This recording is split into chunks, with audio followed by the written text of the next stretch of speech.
kurvanya berbanding terbalik ya dengan kurva permintaan. Ya, kita lihat di sini. Kalau kita memakai titik koordinat seperti ini ya, kita lihat. Pada dasarnya hubungannya juga sama. Ya, variabel yang kita uji pun tetap juga sama. Ya, dia menceritakan bagi seberapa banyak kuantitas dan harga. Itu dia menjelaskan pengaruh dua ini. Gitu ya. Nah, tapi hal yang di sini, jika kita menggunakan perspektif penawaran, yang kita gunakan itu adalah perspektif Anda sebagai seorang penjual. Ya, Anda yang punya barang yang menjual kepada konsumen. Ya, jadi jangan gunakan asumsi ini sebagai ketika Anda ingin membeli barang, beda. Ya, jadi ini adalah gunakan ketika Anda menjadi seorang pengusaha, ketika Anda punya toko, ya, punya warung. Nah, ini adalah cocok untuk menjelaskan. Ya, nah, kita lihat tanda slope-nya di situ, ya, positif. Artinya apa? Berarti semakin tinggi harga, maka kapasitasnya akan makin tinggi. Ya, soalnya, ya. Contohnya ilustrasi, ya. Saya pakai contoh ilustrasi si Edwin lagi, ya. Si Edwin anggap dia itu seorang pengusaha ATK yang jualan spidol, ya. Hari ini, ya, satu spidol ini mungkin harganya 5.000, mungkin 5.000, ya. Bagi Edwin 5.000 ya harga jual biasa, gitu ya. Nah, kira-kira menurut Edwin, kalau kamu sebagai seorang pengusaha, ya, ketika harga spidol ini di keesokan harinya ternyata naik menjadi 15.000, kira-kira kamu akan nyetok lebih banyak atau lebih sedikit?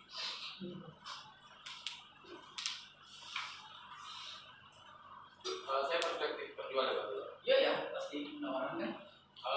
Saya belinya dengan kondisi gimana Pak? Maksudnya, Dengan asumsi permintaan itu tetap, ya, permintaan akan produk ini tetap, ya. Dan tentu saja kamu sebagai pengusaha mau tahu nih harga ini semakin mahal, ya. Apakah kamu akan jual lebih banyak atau tetap atau bagaimana? semua pasti lebih banyak Pak, tapi untuk nyetok lagi tergantung dengan harga yang akan kita beli. Otomatis kalau kamu mau jual lebih banyak harus nyetok lebih banyak, betul nggak? Ya. Nah, logika yang benar ya adalah ketika sudah tahu nih harga besoknya akan jadi 15.000.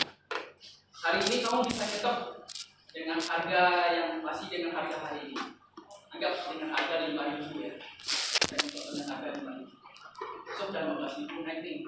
Kan istilahnya itu kayak besok harga naik. Nah, otomatis kalau saya sebagai pengusaha yang masuk akal, saya tahu permintaan ini akan video ini tetap dan cenderung meningkat mungkin ya, karena anggapan misalkan kampus semakin banyak, ya, sekolah semakin banyak, siswa semakin banyak, kapasitas kelas di seluruh negara mungkin akan semakin banyak, gitu kan? Tentu saja dengan harga spidol yang semakin naik, saya akan mencoba mencari keuntungan semaksimal mungkin. Ya. Sudah menjadi 15.000 untuk saya akan stop sebanyak mungkin, gitu ya. Nah, itu dia logika kalau kita menggunakan penawaran. Gitu, ya. Jadi dari sini, kenapa dia kalau semakin harganya makin tinggi, kuantitasnya makin banyak? Karena itu adalah psikologi dasar seorang pengusaha. Ya, sebagai seorang penjual itu logika dasar mereka itu seperti ini. Ya. Kalau harganya makin mahal, makin banyaklah dia akan distribusi barang itu di pasar. Ya. Karena pasti akan memberikan potensi capital income, ya, memberikan potensi income lebih besar bagi si pengusaha, kan? Kayak gitu. Nah, anggap misalkan harga spidol ini awalnya 5.000, besoknya jadi 3.000, berpindah nih dari sini menjadi sini. Semakin banyak nggak orang mau jual barang-barang ini, pengusaha? Ya, orang semakin enggak. Itu logikanya. Ya. Nah, jadi itu logikanya ya, seperti ini.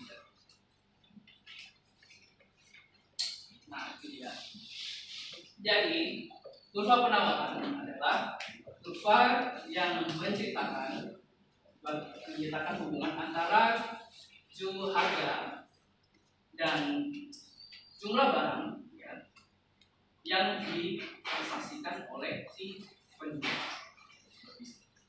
Ya.